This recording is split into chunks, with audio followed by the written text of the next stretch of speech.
Welcome to Study with Zenith. For more videos, subscribe the channel and for latest update, follow us on Telegram and Instagram. अगर आपको इस subject की सारी videos चाहिए तो वो सारी वीडियो एक ही प्लेलिस्ट में मिलेंगी। उस प्लेलिस्ट की लिंक डिस्क्रिप्शन में एक बार आप जरूर चेक कर लेना। तो चलिए स्टार्ट करते हैं। हे गाइस, इंटरिम ऑर्डर की सीरीज चल रही है जैसे कि, और अभी पूरा नहीं हुआ इंटरिम ऑर्डर। अब तक हमने आपको इंटरिम ऑर्डर की सीरीज में ऑर्डर 24, 25, ऑर्डर 26, साथ में सेक्शन 75 से लेकर 78 तक करा दिए हैं। अब सप्लीमेंट्री प्रोसीडिंग जो कि आपका इंटरिम ऑर्डर का पार्ट है वो शुरू हो चुका था, और लास्ट वीडियो में हमने सेक्शन 94 एंड 95 ये भी आपको बता ही दिया था, और ऑर्डर नंबर 38 के रूल 1 से लेकर रूल 4 तक हमने कवर कर लिए थे। तो जैसा कि सेक्शन 94 जो है सीपीसी का, वो ये कहता है कि एंड्स ऑफ जस्टिस को डिफीट होने से बचाने के लिए जो कोर्ट है वो क्या कर सकती है, सप्लीमेंटल प्रोसीडिंग का ऑर्डर दे सकती है। जिसमें से एक सप्लीमेंटल प्रोसीडिंग तो यह थी कि जजमेंट देने से पहले ही क्या किया जा सकता है, सिविल प्रिजन में कमिट किया जा सकता है, और इसके रिगार्डिंग आपके ऑर्डर नंबर 38 में रूल नंबर 1 से लेकर रूल 4 तक दिए गए थे। इसके अलावा जजमेंट देने से पहले ही प्रॉपर्टी को अटैच करने का भी ऑर्डर कोर्ट दे सकती है, जिसकी रिगार्डिंग ऑर्डर नंबर 38 में रूल 5 से लेकर रूल 13 तक दिए गए थे। तो चलिए अब हम इसको डिस्कस करते हैं। तो आज का हमारा टॉपिक है अटैचमेंट बिफोर जजमेंट, जिसके रिगार्डिंग ऑर्डर नंबर 38 में रूल 5 से लेकर रूल 13 तक दिए गए हैं। ये टॉपिक आपका मेंस के लिए इंपॉर्टेंट है, क्योंकि मेंस में ये पूछा जा चुका है कि कब कोर्ट जजमेंट देने से पहले ही अटैचमेंट का ऑर्डर दे सकती है। और लास्ट वीडियो में हमने जो टॉपिक डिस्कस किया था जो कि था अरेस्ट बिफोर जजमेंट, उस टॉपिक से भी ये क्वेश्चन कि भाई कब कोर्ट जजमेंट देने से पहले अरेस्ट का ऑर्डर दे सकती है, ये क्वेश्चन आपका मेंस में पूछा जा चुका है। यानी कि दोनों टॉपिक इंपॉर्टेंट है मेंस एग्जाम्स के लिए। बेसिकली जो अटैचमेंट होता है ये आपका डिक्री के एग्जीक्यूशन का एक तरीका होता है, one of the mode of execution of decree. और ये चीज आपकी section 51 clause B of CPC में कही भी गई है कि भाई डिक्री को किन किन तरीकों से इन्फोर्स किया जा सकता है। तो भाई डिक्री को प्रॉपर्टी को अटैच करके भी इन्फोर्स किया जा सकता है, प्रॉपर्टी को अटैच करके और फिर उसके बाद उसको बेच करके या फिर उसको ट्रांसफर करके। तो यहाँ पर आज के वीडियो में जो हम बात करेंगे जिस अटैचमेंट की, वो अटैचमेंट है जो कि किन्हीं परिस्थितियों में, जिनका जिक्र अभी हम आगे डिस्कस करेंगे रूल नंबर 5 में, उन परिस्थितियों में क्या किया जाता है, जजमेंट देने से पहले ही कर दिया जाता है। यानी कि रूल नंबर 5 में जो परिस्थितियां बताई गई हैं, उन परिस्थितियों की दशा में क्या कर दिया जाता है, जजमेंट देने से पहले ही जो कोर्ट है वो प्रॉपर्टी के अटैच किए जाने का ऑर्डर दे देती है। तो यहाँ पर अब अगर हम बात करें अटैचमेंट बिफोर जजमेंट की, जिसके रिगार्डिंग सबसे पहला ऑर्डर नंबर 38 में रूल दिया गया, रूल नंबर 5। ये रूल ये बताता है कि कब डिफेंडेंट को, बोले तो प्रतिवादी को, कोर्ट ऑर्डर दे सकती है कि प्रॉपर्टी के प्रोडक्शन के लिए सिक्योरिटी फर्निश करो। तो यहाँ पर सिचुएशन बताई गई है कि अगर कोर्ट को किसी भी स्टेज पर या तो एफिडेविट से या फिर किसी और तरीके से ये सेटिस्फाई हो जाता है कि भाई जो डिफेंडेंट है उसका इरादा ही कुछ ऐसा है कि वो जो उसके अगेंस्ट डिक्री पास होने वाली है उसको ऑब्स्ट्रक्ट करने के लिए या फिर उसको डिले करने के लिए क्या करने वाला है, उसकी जो प्रॉपर्टी है उसको पूरा का पूरा या फिर उसका कोई पार्ट डिस्पोज ऑफ करने वाला है, उसको निपटाने वाला है, लाइक बेचने वाला है या फिर ट्रांसफर करने वाला है, ठीक है, या फिर जो कोर्ट का लोकल लिमिट्स ऑफ जुरिसडिक्शन है वहां से ही वो प्रॉपर्टी पूरी की पूरी या फिर उसका कोई पार्ट रिमूव करने वाला है।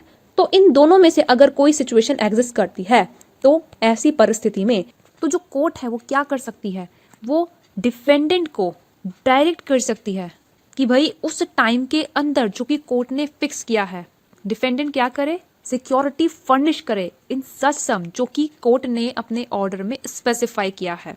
और जो प्रॉपर्टी है या फिर उसका जो भी वैल्यू है या फिर उसका उतना पोर्शन जो कि डिक्री को सेटिस्फाई करने के लिए सफिशिएंट है, उतना जब भी रिक्वायर किया जाएगा कोर्ट में प्रोड्यूस करने के लिए और कोर्ट के डिस्पोजल के लिए प्लेस करने के लिए डिफेंडेंट को कोर्ट यहाँ पर ऑर्डर दे सकती है। या फिर कोर्ट डिफेंडेंट को ये भी डायरेक्ट कर सकती है कि आप न्यायालय में प्रस्तुत हों, न्यायालय में हाजिर हों, न्यायालय में अपीयर हों और कॉज शो करें कि आपको सिक्योरिटी फर्निश करने के लिए ऑर्डर हम क्यों ना दें, इस चीज का आप कारण बताएं न्यायालय में आके। इस चीज का भी कोर्ट डिफेंडेंट को यहाँ पर ऑर्डर दे सकती है। अब यहाँ पर जो प्लेंटिफ है उसके लिए ये जरूरी है कि जब तक कि कोर्ट कुछ और डायरेक्ट नहीं कर देती तब तक प्लेंटिफ क्या करेगा, जो भी प्रॉपर्टी रिक्वायर्ड है अटैच किए जाने के लिए और जो भी उसका एस्टिमेटेड वैल्यू है उसको स्पेसिफाई करेगा। और यहाँ पर जो कोर्ट है वो कंडीशनल अटैचमेंट का भी, जो प्रॉपर्टी स्पेसिफाई की गई है उस कंप्लीट प्रॉपर्टी को या फिर उसके किसी पोर्शन को कंडीशनल अटैचमेंट किए जाने का भी कोर्ट यहाँ पर ऑर्डर दे सकती है। कंडीशनल अटैचमेंट मतलब कंडीशंस वगैरह लगाकर अटैचमेंट किए जाने का भी यहाँ पर कोर्ट ऑर्डर दे सकती है। अब यहाँ पर सब रूल 1 के तहत रूल नंबर 5 के जो तरीका बताया गया है ना कि कैसे कोर्ट अटैचमेंट का ऑर्डर देगी, जो भी प्रोविजन है, ठीक है, सब रूल 1 में रूल नंबर 5 के, अगर उनको कंप्लाई किए बिना, उनका अनुसरण किए बिना जो कोर्ट है वो अटैचमेंट का अगर ऑर्डर दे देती है तो भाई ऐसा जो ऑर्डर है ये वॉइड माना जाएगा। ये साफ क्लियर यहाँ पर सब रूल 4 में किया गया है। यहाँ पर जजमेंट से पहले अटैचमेंट का ऑर्डर दिए जाने के पीछे का ऑब्जेक्टिव यही है कि भाई कल के दिन अगर डिफेंडेंट क्या करता है, भाग जाता है, कुछ भी कर लेता है, चाहे वो कहीं भी जाके मर जाए, उससे हमें कोई फर्क नहीं पड़ता क्योंकि भाई सिक्योरिटी तो हमने फर्निश करवाई ली है। अब हम जो भी सम हमने न्यायालय में उससे क्या कराया है, डिपॉजिट करवाया है, या फिर प्रॉपर्टी का उतना पोर्शन जो कि सूट में पास होने वाली डिग्री को सेटिस्फाई करने के लिए सफिशिएंट है, हमने कोर्ट में उससे प्रोड्यूस करवा लिया है। अब हम उस चीज से क्या कर सकते हैं, डिग्री होल्डर की डिग्री को सेटिस्फाई कर सकते हैं। अब डिफेंडेंट चाहे आप कुछ भी करे, we don't care about that. यानी कि जो भी आपका ये अटैचमेंट बिफोर जजमेंट का ऑर्डर दिया जाता है ये इसलिए ही दिया जाता है जिससे जो डिग्री होल्डर है उसके फेवर में जब डिग्री पास होगी उसको सेटिस्फाई करने में कोई दिक्कत विक्कत ना हो, ठीक है। यही पर्पस होता है यहाँ पर जजमेंट दिए जाने से पहले अटैचमेंट किए जाने का। और यहाँ पर तभी जजमेंट दिए जाने से पहले अटैचमेंट का ऑर्डर दिया जाता है जब जो दो सिचुएशन हमने आपको बताई रूल नंबर 5 के सब रूल 1 में, इन दोनों में से कोई सिचुएशन अगर एग्जिस्ट करती है तभी यहाँ पर जजमेंट दिए जाने से पहले अटैचमेंट का ऑर्डर कोर्ट दे सकती है, अदरवाइज नहीं दे सकती है। तो ये चीज़ें आपने ध्यान रखनी है। अब यहाँ पर रूल 6 की अगर हम बात करें तो रूल 6 ये कहता है कि भाई अगर होता क्या है कि जो डिफेंडेंट है वो रूल 5 के तहत सब रूल 1 के तहत जैसा कि उसको कॉज शो करने के लिए कहा गया था कि भाई क्यों आपको सिक्योरिटी फर्निश नहीं करनी चाहिए, इस चीज़ का कारण बताए, तो अगर वो with in the time fix by the court, जो टाइम फिक्स किया गया था कोर्ट के द्वारा, उस टाइम के अंदर कॉज शो करने में फेल हो जाता है, या फिर जो सिक्योरिटी फर्निश करने के लिए कोर्ट ने रूल नंबर 5 के सब रूल 1 के तहत डिफेंडेंट से रिक्वायर किया था उसको फर्निश करने में वो फेल हो जाता है। तो इन दोनों में से जो भी सिचुएशन अगर होती है तो अब जो कोर्ट है वो क्या कर सकती है, स्पेसिफाइड प्रॉपर्टी जो है या फिर उसका जो पोर्शन जो सूट में पास होने वाली डिग्री है उसको सेटिस्फाई करने के लिए सफिशिएंट है। कोर्ट को ऐसा लगता है कि भाई हाँ इतना पोर्शन प्रॉपर्टी का सूट में पास होने वाली डिग्री को सेटिस्फाई करने के लिए सफिशिएंट है, कोर्ट उतने को अटैच किए जाने का यहाँ पर ऑर्डर दे सकती है। अब यहाँ पर सब रूल 2 में ये कहा गया है कि भाई अगर डिफेंडेंट क्या कर देता है, कॉज शो कर देता है या फिर सिक्योरिटी फर्निश कर देता है जो कि रिक्वायर की गई थी और उसकी प्रॉपर्टी वगैरह या फिर उसका कोई पोर्शन वगैरह अटैच कर लिया गया है, तो अब जैसा कि डिफेंडेंट ने कॉज शो कर दिया है या फिर रिक्वायर्ड सिक्योरिटी फर्निश कर दी है, तो अब कोर्ट ऑर्डर देगी कि जो अटैचमेंट है उसको विड्रॉ किया जा रहा है, यानी कि उसको कोर्ट अब वापस ले लेगी ऑर्डर देके, या फिर कोई कोर्ट ऐसा ऑर्डर देगी जो कि कोर्ट को ऑर्डर देना सही लगे। अब यहाँ पर ये जो ऑर्डर नंबर 38 का रूल नंबर 6 है, इसके तहत जो भी कोर्ट ऑर्डर पास करती है वो आपका अपीलिएबल ऑर्डर होता है। और एक और इम्पॉर्टेंट चीज़ ये भी है कि जजमेंट देने से पहले अटैचमेंट ग्रांट करने वाला जो ऑर्डर होता है या फिर अटैचमेंट को रिफ्यूज करने वाला जो ऑर्डर होता है, इस चीज़ को under section 115 of CPC case decided माना जाता है और ये रिवाइजेबल होता है बाय द हाई कोर्ट, यानी कि इसका रिविजन लाई करता है। लेकिन अगर ऐसा हो जाए कि जो प्रॉपर्टी है वो जजमेंट से पहले अटैच की गई है but it is wrongful attachment, जो अटैचमेंट किया गया है वो रॉन्गफुल है, तो सेक्शन 95 ऑफ सीपीसी के तहत डैमेजेस का क्लेम किया जा सकता है, डैमेजेस का सूट फाइल किया जा सकता है, ये मेंटेनेबल है। और सेक्शन 95 ऑफ सीपीसी क्या कहता है हमने बहुत अच्छे से लास्ट वीडियो में डिस्कस किया था, तो आप जरूर देख लीजिएगा। ऑर्डर नंबर 38 की जो रूल नंबर 1 से लेकर रूल नंबर 4 तक की वीडियो है उसमें हमने सेक्शन 95 और 94 पूरे डिस्कस किए थे, ये वीडियो आपको आई बटन पर मिल जाएगा। अब यहाँ पर रूल नंबर 7 में कहा गया है कि जो अटैचमेंट किया जा रहा है ना जजमेंट से पहले, उसका मोड क्या होगा, उसका तरीका क्या होगा, वो कैसे किया जाएगा। तो भाई इसके लिए सबसे पहले इन्होंने कह दिया है save as otherwise expressly provided. अगर कहीं पे कहा गया है कि भाई इस तरीके से होगा तो उस चीज़ की बात नहीं कर रहे हम, उसको हम सेव करें, उसको हम अलग रखते हुए हम ये कह रहे हैं रूल नंबर 7 में कि जो अटैचमेंट किया जाएगा जजमेंट से पहले, तो यहाँ पर उसके ऊपर वही प्रोविजन अप्लाई होंगे जो कि आपके अप्लाई होते हैं जब डिक्री के एग्जीक्यूशन में प्रॉपर्टी को अटैच किया जाता है। तो इसके ऊपर जो प्रोविजन अप्लाई होते हैं वही यहाँ पर अप्लाई होंगे। यानी कि ऑर्डर नंबर 21 में जो दिए गए हैं रूल नंबर 41 से लेकर रूल नंबर 57 तक, ये आपके डील करते हैं उस अटैचमेंट से जो कि डिक्री के एग्जीक्यूशन में किया जाता है, तो वही यहाँ पर आपके अप्लाई होंगे। ये कहता है आपका रूल नंबर 7।